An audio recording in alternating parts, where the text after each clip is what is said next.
देखिए टॉपिक है जी जर्मनी के एकीकरण में बिस्मार्क का योगदान। इससे पहले हम लोगों ने क्या पढ़ रखा है, जर्मनी का एकीकरण, जर्मनी का एकीकरण करना क्यों जरूरी था। तो हम लोगों ने पढ़ा है कि जर्मनी का एकीकरण करना क्यों जरूरी था, वो क्योंकि जर्मनी 300 छोटे बड़े प्रशासनिक इकाइयों में बटा हुआ था, इसलिए उसे एकीकरण करना जरूरी था। अतः वह आमतौर पर मोटे तौर पर 3 भागों में बटा हुआ था, उत्तरी जर्मनी, मध्य जर्मनी और दक्षिणी जर्मनी। तो और वहां पे अलग अलग तरह के सामाजिक, राजनीतिक एवं धार्मिक लोग रहते थे जिनमें एकजुटता नहीं थी। अतः इन सभी कारणों से उसका एकीकरण करना जरूरी था। अतः इसके एकीकरण के लिए इससे पहले क्या होता है कि 1848 में फ्रैंकफर्ट संसद की एक बैठक हुई थी। वह फ्रैंकफर्ट संसद की बैठक फ्रैंकफर्ट के सेंट पॉल चर्च में वह बैठक हुई थी, जिसमें कुल कितने लोग थे, 831 लोग थे। और इस बैठक की अध्यक्षता किसने की थी, वान गोर्गेन ने किया था। ठीक है, और उस बैठक वह काहे लिए बुलाई गई थी, वह बैठक इसलिए बुलाई गई थी ताकि उस बैठक में से 831 लोगों में से एक ऐसे राजा को चुनना था जिसे प्रसा का राजा बनाया जा सके और उसी राजा के नेतृत्व में जर्मनी का एकीकरण हो सके। और इस काम के लिए किसको चुना गया, फ्रेडरिक विलियम चतुर्थ को चुना गया। लेकिन वह इस प्रस्ताव को स्वीकार कर दिया, जिस कारण क्या होगा, वह संसद भंग हो गई। अब इसके बाद आते हैं बिस्मार्क। हेडिंग क्या है, जर्मनी के एकीकरण में बिस्मार्क का योगदान। देखिए फ्रेडरिक विलियम चतुर्थ की जब मृत्यु हो गई, तो इसकी मृत्यु के बाद प्रसा का राजा बना विलियम प्रथम। कौन बना, विलियम प्रथम। इस विलियम प्रथम को मालूम था, और देखिए और इसी के नेतृत्व में जर्मनी का एकीकरण होना था। और इसको भली बात मालूम था कि जब तक ऑस्ट्रिया को और फ्रांस को पराजित नहीं करेंगे तब तक जर्मनी का एकीकरण नहीं हो सकता है। अतः जर्मनी के एकीकरण करने के लिए इसने क्या किया, बाबू इसने किसको अपना प्रधानमंत्री बनाया, बिस्मार्क को। कब, 1862 में अपना प्रधानमंत्री बनाया। ठीक है, क्या लिए, ताकि जर्मनी का एकीकरण पूरा हो सके। और विलियम प्रथम के जितने विरोधी लोग थे उसका खात्मा ये कर सके, इसलिए क्या बनाया, विलियम प्रथम ने बिस्मार्क को अपना 1862 में चांसलर यानी कि प्रधानमंत्री बनाया। और इस बिस्मार्क का पूरा नाम था ऑटो वान बिस्मार्क। इसका पूरा नाम क्या था, ऑटो वान बिस्मार्क। यह किसका प्रधानमंत्री था, विलियम प्रथम था। ठीक है, देखिए इस बिस्मार्क का जन्म क्या हुआ था, वो बिस्मार्क का जन्म क्या हुआ था, 1815 में ब्रांडेनबर्ग में इसका जन्म हुआ था। ठीक है, क्या होता है, ब्रांडेनबर्ग में इसका जन्म हुआ था। बिस्मार्क ने प्रसा के नेतृत्व में रक्त एवं लौह, इसको बोलते हैं रक्त एवं तलवार की नीति बोलते हैं। ठीक है, इसने प्रसा के नेतृत्व में रक्त एवं तलवार की एक नीति अपनाई, जिस नीति के द्वारा इसको पूरे जर्मनी का एकीकरण करना था। ठीक है, अतः बिस्मार्क ने जर्मनी के एकीकरण के लिए 3 युद्ध किया। कितने किया वो, पहला किया डेनमार्क के साथ युद्ध, दूसरा किया ऑस्ट्रिया के साथ युद्ध, और तीसरा फ्रांस के साथ युद्ध। देखिए हुआ क्या था, डेनमार्क के साथ बिस्मार्क ने इसलिए युद्ध किया था कि देखिए जर्मनी के 2 क्षेत्र थे, सेल्सविक और हॉल्स्टीन, ये 2 क्षेत्र थे। और इन दोनों क्षेत्रों में जर्मनी के लोग रहते थे। कौन रहते थे, जर्मनी के लोग इन दोनों क्षेत्रों में रहते थे।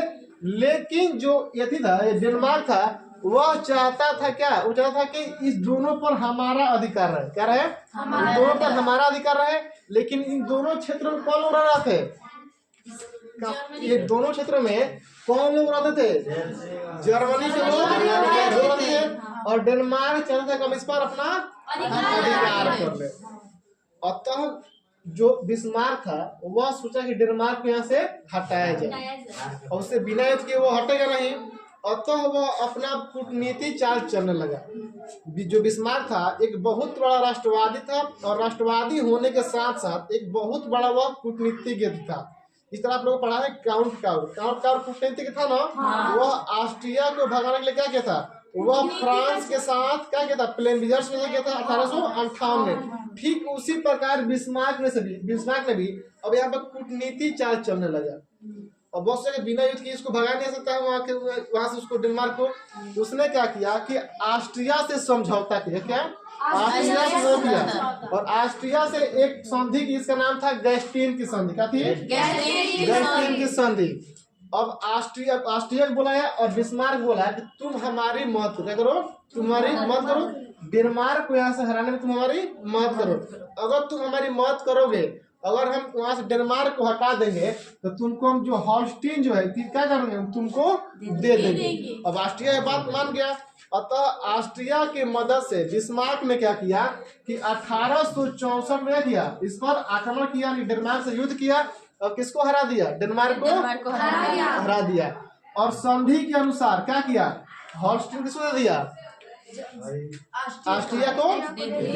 ठीक है, यह क्या था? यह था डेनमार्क के साथ ही। ठीक है, और दूसरा है वो प्रूसा और ऑस्ट्रिया के बीच युद्ध। देखिए प्रूसा ने फिर बिस्मार्क आया था, प्रूसा का था, और फिर बिस्मार्क जब इसके सहायता से इसको हराया था तो फिर इससे आक्रमण क्यों किया, इससे युद्ध क्यों किया? देखिए अब इससे युद्ध इसलिए किया कि जो गैस्टीन की जो संधि हुई थी, इस गैस्टीन की संधि में क्या हुआ था जी? इस गैस्टीन संधि के द्वारा जो हॉल्स्टीन था, उस हॉल्स्टीन पर किसने अपना अधिकार कर लिया? ऑस्ट्रिया ने 1865 में उस पर अपना अधिकार कर लिया। क्योंकि बिस्मार्क ने पहले ही बोला था कि डेनमार्क को तुम सहायता करो भगाने में, तो हम तुमको दे देंगे। तो 1865 में इस संधि के द्वारा वो हॉल्स्टीन पर अधिकार कर लिया। लेकिन जो वो हॉल्स्टीन जो था, वो क्षेत्र था, वह चारों तरफ से प्रूसा से घिरा हुआ था। और दूसरी बात यह कि वह ऑस्ट्रिया से बहुत दूर था। क्या था? ऑस्ट्रिया से बहुत दूर था। अतः बिस्मार्क ने सोचा कि काहे ना हम इस हॉल्स्टीन, हमारा ही तो क्षेत्र, हमें इसको दिया है, उससे काहे ना हम इसको प्रूसा में ही मिला ले, कैसे ऑस्ट्रिया से बहुत दूर है, और दूसरी बात कि हमारा ही क्षेत्र और चारों तरफ प्रूसा से घिरा हुआ है, तो सोचा इसको हम आपस में अपने प्रूसा में ही मिला ले। अब जब वह प्रूसा मिलाने की जब वह योजना बनाई ना, तो ऑस्ट्रिया के साथ इसको युद्ध करना पड़ा। वहीं उसको मिलाने के लिए बिस्मार्क को किसका युद्ध करना पड़ा? ऑस्ट्रिया के साथ युद्ध करना पड़ा। ठीक है, क्या करना पड़ा? युद्ध करना। वो युद्ध कब हुआ? वो युद्ध होता दोनों के बीच 1866 में हुआ था। इस युद्ध को हम सेडान का युद्ध कहते हैं। इस युद्ध में किसकी पराजय हुई? पराजय हो गई। देखिए अब तीसरा युद्ध क्या था? फ्रांस के साथ युद्ध किया था। किसके साथ? जो बिस्मार्क था ना, बिस्मार्क जब इन दोनों को जब हरा दिया ना, अब जर्मनी की शक्ति बढ़ने लगी। क्या होने लगी? जर्मनी शक्ति बढ़ने लगी। अब जर्मनी जब शक्ति बढ़ने लगी, सब फ्रांस क्या हो गया? डर गया। क्या हो गया? डर गया। और दूसरी बात कि बिना फ्रांस को पराजित किए, बिना फ्रांस से युद्ध किए जर्मनी का एकीकरण करना संभव नहीं था। बिस्मार्क वह मौका खोज रहा था कि किस मौके से हम किस तरह फ्रांस के साथ युद्ध करें, किस पर हम आक्रमण करें। तब तक उसी वक्त एक प्रश्न उठा, स्पेन में उत्तराधिकार का प्रश्न। यानी कि स्पेन में जो गद्दी था, जो राजगद्दी था, उस राजगद्दी पर किसका अधिकार था? प्रूसा के राजकुमार का अधिकार था। लेकिन उस पर कोई दूसरा अधिकार करके बैठा था। वह प्रश्न उठा और बिस्मार्क चाहता था कि उस स्पेन की गद्दी पर प्रूसा का राजकुमार बैठे। लेकिन उसका कौन विरोध कर रहा था?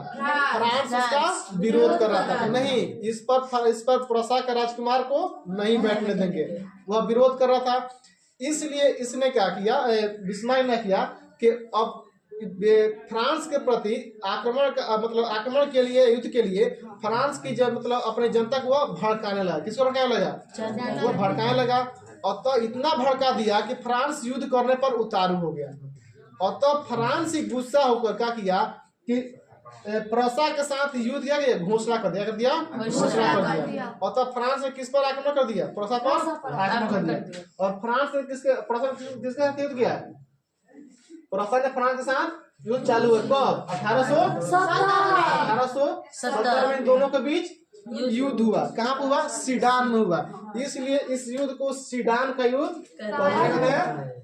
सीडान का युद्ध कहते हैं। और इस युद्ध में किसकी पराजय हुई थी? फ्रांस की बुरी तरह पराजय हो गई। और इस युद्ध के खत्म होने के बाद फिर जहाँ फ्रैंकफर्ट संसद की पहली बैठक हुई थी जर्मनी के एकीकरण के लिए, फिर वहीं पर फ्रैंकफर्ट की एक संधि हुई। क्या हुई? संधि हुई। उस संधि वही कब हुआ था? वो संधि 1871 में हुआ संधि हुई।